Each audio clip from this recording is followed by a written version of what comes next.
한국 교회 구성원 가운데 여성의 비율은 월등히 높지만 교회 내 의사결정 과정에는 여성의 목소리가 제대로 반영되지 못하고 있는데요. 이번 주 진행된 각 교단 정기총회에선 여성과 관련한 안건들은 어떤 내용이 있었고 교단별 논의는 어떻게 진행됐는지 살펴봅니다. 한혜인 기자입니다. 주요 교단들이 진행한 이번 정기총회에서는 여성 관련 정책 측면에서 일부 진척은 있었지만 여전히 지지부진했다는 평가가 나옵니다. 주요 교단 가운데 여성 관련 안건을 가장 두드러지게 상정한 한국기독교장로회에서도 통과된 안건은 많지 않습니다. 여성 총대 할당제를 가장 먼저 도입한 기장은 이번 정기총회에서 여성 총대를 각 노회의 총대수에 따라 차등해서 파송하는 건을 논의했습니다.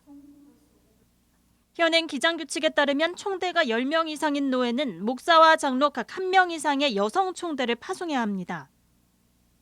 이번 기장 정기총회에서는 여기서 한 걸음 나아가 노회별 총대가 10명 이상인 경우는 목사, 장로 각 1명 이상, 20명 이상은 각 2명 이상을 차등 파송하는 안건이 상정됐으나 통과되지 못했습니다.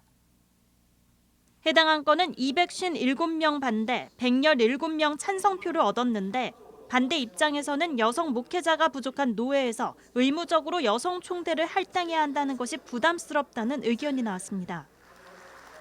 다만 장로 부총회장의 여성 장로가 선임되면서 교단 내 여성의 목소리가 더 확대될 수 있다는 관측도 나옵니다.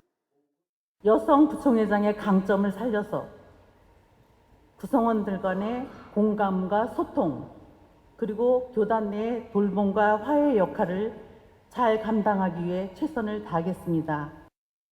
대한예수교장로회 통합총회는 노회별 여성 총대 10% 의무 할당제가 안건으로 올라왔으나 1년 더 연구하기로 했습니다.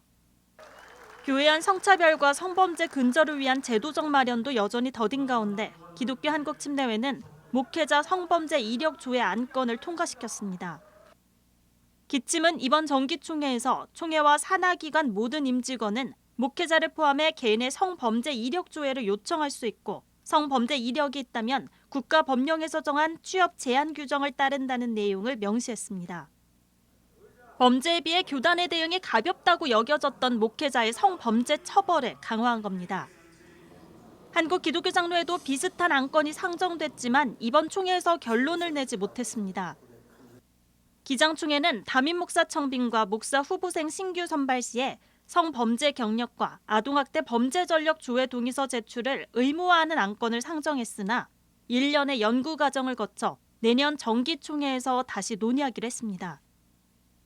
여성 교역자 출산과 양육 보장을 위한 헌의의 건 이행을 위한 교단 헌법 신설의 건도 마찬가지로 내년으로 미뤄졌습니다. 다만 성폭력 대책위원회 3년 존속 청원의 건은 무난하게 통과됐습니다.